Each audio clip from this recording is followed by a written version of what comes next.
Hello, I'm FGX and welcome back to the Minecraft update video. Today I want to talk about some of the brand new building possibilities in Minecraft 1.14 because this update truly is going to change building forever, because regardless of what you like to do most in Minecraft, and regardless of the fact that this update is primarily about pillaging, villaging, and also apparently brand new crafting stuff, every single one of the brand new blocks they're adding, and they've added over 60 already in just the first couple of snapshots, is adding a whole bunch of new building possibilities that just were not doable before. And the amount of inspiration this has provided me personally, plus some of the people who are subscribed to my channel, plus a lot of people on the Minecraft subreddit, it's just an absurd number of different things you can build. And I figured because of that, I'd go through in today's video not just 10 recipes like normal, but 29 different things you can make using the brand new Minecraft blocks, because personally I'm super hyped, and hopefully after this video you will be too. If you do enjoy this video, you can like it and let me know, or you can hit that bell, because if you haven't seen it yet, I really love this. It's a Ghetto Bell in Minecraft. So yeah, if you like Minecraft bells, you really want to have one in your world, however you can't find one after this update, or you're playing in the current update and you want a functional bell, well, all you have to do is put a note block above a gold block and it will make a bell sound. So that's right, you can hit that bell right now. But no, it's kind of a fun thing, because personally I love that you can actually make a genuine bell that looks kind of like that, just using existing blocks. And again, I have to at least give it a few seconds of mention before moving on to the second build here, which is an 8080. As you can see, brand new cobblestone wall, brand new walls, sorry, not cobblestone walls, but brand new walls are going to open up so many possibilities. And one of the possibilities is making more human-like structures, because these walls in particular look a lot better than cobblestone walls, which are clearly stone. This one looks more like a material which can blend into other stuff and make a kind of like, humanoid robot-looking AT-AT. However, next up I'm going to mention that this grindstone is one of the biggest things we're showing off today, and all of the recipes involving it come from Blonix2404. He loves the grindstone, it seems, and I just want to give a quick thank you for all of the insanity that has come from him regarding this, because this wall right here is a much better fence post than anything we've seen by default in Minecraft before. As you can see, it's a andesite wall combined with the with the grindstone, combined with the the slab on the top, the andesite I should say. It's a wonderful combination of things, and I really love seeing it like this because it looks like an intimidating actual wall between different things. So yeah, I love this as a fence combination. If you want to actually keep people out, you could obviously make one in between, or you could just place one of those there. But personally, I love this quite a bit, and I have to say, thumbs up towards that. Also, another thing I like is this. It's like the more modern version of the stone statues that everyone loves to make in Minecraft. As you can see, uses andesite and stone kind of together. Personally, like it's a bit of a weird one. Like, it's a bit too humanoid. I think it's unrealistic in some ways, but it has a button on there, so you could use that to maybe activate some stuff if you have a redstone trail, or you put that as a command block. I know I can see some possibilities regarding this. Maybe you love it, maybe you hate it, but personally, I love that we've got, like, you can use the exact same blocks to make not only like a quadriplegic, I think is the word. No, a quadrupike. I don't know what the word is, but you can make one of those, but you can also make a like a standing up one, a biped. Oh, it's quadruped and a biped. So that's kind of exciting. Next up, we've got the fact that if you put a stone cutter on top of any domestic appliance, say a bookshelf or a crafting table or a furnace, or anything that looks like it would fit in a normal house, it looks like a tissue box, at least to me. So have you ever wanted to blow your nose on a really, really hard blade? Well, the answer to that question is hopefully no, and if it's not, maybe look into some help. However, if the answer is yes, then we got some great times. So next up here, we've got some bamboo stalks with some endstone slabs on top. So truthfully, you could do this with any type of slab and it will look just as fine. I really like the endstone slabs because they're brand new, but again, it'll work with anything else. Bamboo is a really exciting new possibility in this update, and yeah, by using these bamboo stalks, you can, one, stop them from growing with the slabs, and two, you can make kind of like the fun parkour where you go, okay, you can make really, really hard parkour, as you just saw. But no, yeah, you can use them as a fun way to kind of get around and kind of, again, circle around the same area in a more exciting way. Again, parkour will get more exciting with this update. Just make sure you sprint and you actually jump to places when it requires it. It's really important. Also, next little building tip here is this one isn't one of the things you can do, but it's something important to note, and that's the fact that if you want to stop vines from going, like I've done right here, because this is part of my parkour, all you have to do is put string at the bottom, and the same thing will work for bamboo. If you need to leave it so that it looks like there's nothing on top, put some string on the bamboo. It will stop growing because string counts as a Minecraft block, even though it's very, very barely visible, that it does still count, and it will stop bamboo from going up in the same way it can stop vines from going down in the current Minecraft update. Kind of exciting, in my opinion. Next up though, this is also potentially exciting because people love to make tables in Minecraft. One of the things we just have to admit is people make tables because they want to sit down and they want to pretend they're eating or going on a romantic date with a partner and or villager, whatever your thing is. I'm not going to judge you today. However, the new possibilities with new stairs, new seats, new grindstone, Grindstone means a new possibility to make a table, and yeah, put like anything on top of there, a slab, a trapdoor in this case, and you're going to get yourself something that looks like a bit more of a different table. Again, I think it's more unique than it is valid or realistic, but again, a lot of people love these sorts of things, and if you love tables and chairs, then boy have I got some good news for you. And if you don't love tables and chairs, then I've got some, I guess, also bad news, because here's another one. As you can see, it's using bamboo as the, like, kind of starter of the, thing, and then we've got stone stairs instead. So personally, I think smooth stone is great for seats, and I also think this is potentially a good table, although the problem is bamboo is never in the center of a block. It always kind of randomizes based on the block around it. So again, it's not a very centered table, but if you don't like centered in your life, if you think balance is something you don't like, one, Thanos is not a fan of you, but two, that's fair enough, this is perfect for you. Next up, we have a locked door. So unlike, locked doors with pistons or whatever, it can't actually unlock, but it does look super, super cool. It looks like, like a zipper up door or whatever.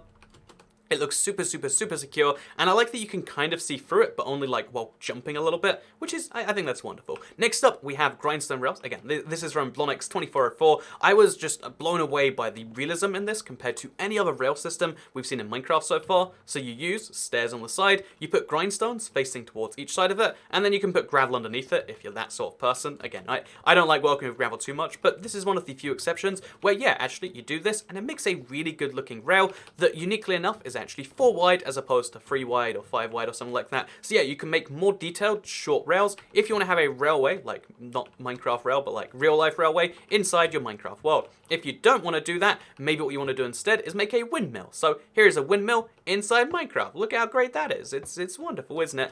You can also make a like kind of a it's like a sea mill. I forget what they're actually called, like a river mill, a water mill, I think it's called. The wheels that go around, they generate power based on spinning in the water. So you have one of the wheels in the water, the other one's out there. Again, personally, I think it looks a little better outside the water than in, but I know you have your own preference on that. And I also really love that this will make like more kind of medieval builds possible in the default Minecraft texture pack, because something about this just inspires me personally. Maybe it doesn't inspire you, but most things don't inspire most people, but that doesn't mean we shouldn't do them. Then next up, just over here, we've got the same grindstone being used to make kind of like a Chinese gong. As you can see, you make a little platform, you make this thing around it, and suddenly this becomes a gong, that's held onto the ceiling by some strings. So you whack it with a stick or something like that, and it goes dong, except it doesn't because it's Minecraft, and you have to make the sound effects in your own head. But if you like to do that, then you can do it quite great here. And I just think this personally does look quite great, in my opinion, but again, that's a thing. Then we've got lecterns being used to make a podium. Again, I showed this off in yesterday's video if you've seen it, but I like it a lot personally. It's, you can kind of stand up and have a big podium to yourself that looks like a podium as of this update. You can also put the podium inside a box to make it look like it's a box inside a crate. Again, I think this looks kind of wonderful. It has some charms that you might be on board with. You can kind of like hide a little bit. You can also use these to make a staircase, as you can see. Just going up right like this, it's now a proper ramp as opposed to a staircase. So that's right, disability access has come to Minecraft. If you don't like discriminating against disabled people, then good news, you can let them up your Minecraft ramps as well as your real life ones, which is a good thing in general. Also, we've got blast furnaces, which can be used to texture your floor, and we've got stone cutters, which can be used to make really bad blades that come out of the thing, or to give you tissues while you're going along your dungeon. Again, you can kind of see it either way you want to with that one. And, that's kind of something wonderful about this update. So next up, we're going to talk about the road we've got over here, because one of the things this update allows you to do is use these, again, this exact same grindstone is really behind most of this video. It allows you to make scooters. So this is a really popular scooter design, as you can see. It's a scooter, we've got some slabs over there, we've got some stairs over there. It looks like a scooter in my opinion. Here's a slightly less popular scooter design, but I did see it and I was like, it doesn't look like a scooter, but it looks like a mythical vehicle, like it's a flying, motorbike slash car or something. But it shows you that if you just play around with 2 wheels and then some other blocks in between, you can make anything. Again, you might hate on this, but you probably don't hate on this one, which is more of a moped, a scooter, more than a motorbike. As you can see, we've got handles on the side there. I don't personally like how they don't quite line up with the wall in the center, but again, maybe that's your thing. Maybe you love that. Maybe that's what you find best in the world. But yeah, then we also have just over here, it's the same thing, 2 wheels, but this time I'm showing how you can be like, okay, so you have a seat on the back and you have like some carpet on there to be like a seat. Again, it depends on how you want to see the world or whatever. But yeah, you can use any type of new slab, any type of new stairs, and any type of new wall to kind of make the same-ish sort of thing here. Also, I saw someone do this and I thought this is absurd, but you can make fantasy vehicles of any type, even if that's a dragon, if you really want to. Look at this, it's a dragon in Minecraft. Was this necessary? Is this necessary? The answer is no to both of those questions. But it's a thing that I kind of like, that you can make like a wheel dragon if you want to. Because if you want to remove these, for instance, and put a wheel there, or you can just, you know, place one like that. That's a terrible way to place one. But you can see how you can make like, yeah, we don't even have our debug stick to fix it. But you can see how it looks vaguely like a dragon. I'll be honest, that actually did bug me. So I went and got my trusty debug stick and we used wheels on the bottom. As you can see, it looks like some really weird, wacky Mario Kart cart or something along those lines, which is kind of fun. Again, it's like, now it's a dragon on wheels. You know what's scarier than just a regular dragon? A dragon that is literally hurtling towards you at 100 miles an hour, or whatever speed you find scary in the world. I don't know, just something interesting that you can do using the grindstone. Also, this is huge. We've never had something like this before, and I'm just on the edge of grasping what to do with it. But you can now, as of this update, have 3 thicknesses of the same block. So not only do you have the stair and the slab of the nether brick, but nether brick has both a cobblestone, like a wall, and a fence. So I believe nether brick is the only block in the game to have this many like kind of different thicknesses of the block. But it means that you can do weird things like this and that, and you can basically play around with detail in a way that's never been done before. Almost like vertical slabs, but they have to be done in particular ways. It's a really, really, really weird thing. But I think the possibility, not only in parkour, but also in making interesting looking things that come out of the water or up from something. I don't know, it's just like there's something here. I can't tell you what it is, but there's definitely something that you should play around with. Something that I can tell you that exists is barrels and trapdoors have a perfect synergy in this update. As you can see, the trapdoor and the barrels, it's not quite the same thickness, but they line up perfectly, which means that if you have it on your walls, you can have the barrels be like a textured version of the spruce slab. Personally, I love it. I think it's a great thing you can combine to make more textured versions of your spruce walls. Also, you can use it in your ceiling. You might even barely notice the difference here, but this is 2 spruce slabs next to each other, and these are barrels. As you can see, this is a much more squared off texture, whereas this one's less squared off. But having that option is good for builders, I believe at least. So yeah, just to show you, as you can see, it's just planks over there, and then it's barrels over there. What a wonderful time to be alive, right? So yeah, I personally am a fan of the squarishness, but maybe you're not. But the fact that it's an option is good, and also it changes how the outside of your house looks, so that's always exciting. Similarly, blast furnaces can make for a really textured wall, which looks like you've combined like, you know, like stone slabs and also these smooth stone slabs together in a really weird way with some weird squares in the corner. Again, I think the possibilities are exciting, especially when you consider that it's a great floor, it's a great ceiling, it's a great everything block, really. And yeah, I think blast furnaces will be used in a lot of places. Similarly, I think the difference between endstone walls and sandstone walls, you can see how sandstone walls look like they're just cracked versions of the endstone walls. At least to me they do. Maybe to you the colors are just so different and you wonder like, nope, this is useless, start again so you can. But no, they look pretty similar, but they look like it's a cracked version. So yeah, it could be like a way to signify a breakthrough here, or do something like that, or just to signify like, oh yeah, when you have a huge wall, obviously some bits are going to wear faster than others, kind of like how stairs get broken in different places different times. It's just how humanity and how breakages work, right? So yeah, that's another interesting build tip right here. Next up, I think just using, so in the same way we used stairs earlier to make a kind of rail, you can also use lecterns as just like a diagonal thing on the side to make a clear pathway for someone. Again, to me, I love that personally. Maybe not to you, but I love the clear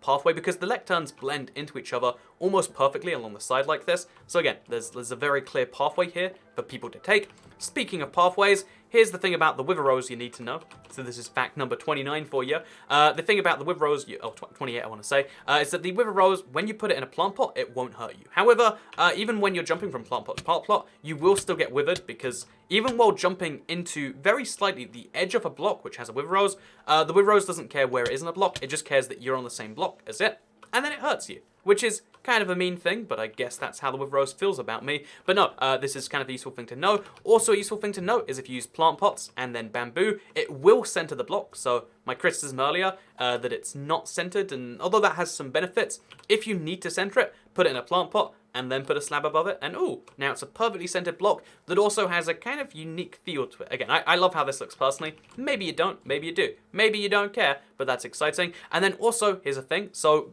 Wither Roses can be placed on any non-transparent block, which means most people plant them on the grass. However, once you do get some Wither Roses, which it's when withers kill mobs, by the way, but when you do get some Wither Roses, you can put them on magma. So get this, right? You can take some magma, you can make a nice little grid, and then you can put Wither Roses on there, which means that even if people crouch, they're still getting hurt unless they have milk with them non-stop. But yeah, if you want to guarantee that someone and or mobs get hurt somewhere, all you have to do is make it Wither Rosie and also Magma Rose, because you take double damage, which is pretty tragic and pretty bad. So yeah, there you can see, this is how you hurt people twice. You could obviously do some other stuff in there, but it's kind of fun in my opinion that the Wither Rose is going to open up new possibilities for making unpleasant places in Minecraft to be. Which I don't know, I think it's interesting at least. So yeah, with that said, I hope you did enjoy this video. If you did learn something from each of the building tips, I know we went to 30 of the magma blocks at the end, but I'm still calling it 29 building tips, because you know what? I like to upset that one guy in the comments who's always like, oh, well, I'm going to comment based on the title alone because, you know, I'm sure that's all that comes up. No, there's a whole video. There's a reason I'm uploading to YouTube as opposed to a tweet. You know, I have Twitter where I post, like, words, but the reason I'm on YouTube is because there's a lot that can't be fit into words and needs a video for it. That's why the title is just a vague description of what's in the video. And like, some people don't generally get this day. Like, oh, why does he make a 10-minute video for something that could be described as yes? And it's like, well, I mean, you can't describe a lot of things as yes or no. There's a... Anyway, with that said, comments that just say stuff that make no sense when you think about them, they drive me a little bit crazy, but everyone who leaves comments that don't drive me crazy, thank you very much for watching. I hope you did all enjoy the video. You can like it if you did like it, because it helps out the channel a lot. Lets know you do like the Minecraft building videos. I don't know if I'll ever do one of these again, but again, right now I'm just so hyped about 1.14 that I want to show you every single aspect there is to show, and one of those aspects is new building. I think one of the biggest aspects that you can be hyped for is new building, because already we've seen so many possibilities, and I'm just sure there's going to be more and more opening up as we see the new villages being built one by one, as we see some of the new blocks that come along with that, some of the new functions for existing blocks, new things are going to open up. So yeah, with that said, I hope you did all enjoy this video, and I guess I'll see you all in the next one. Goodbye.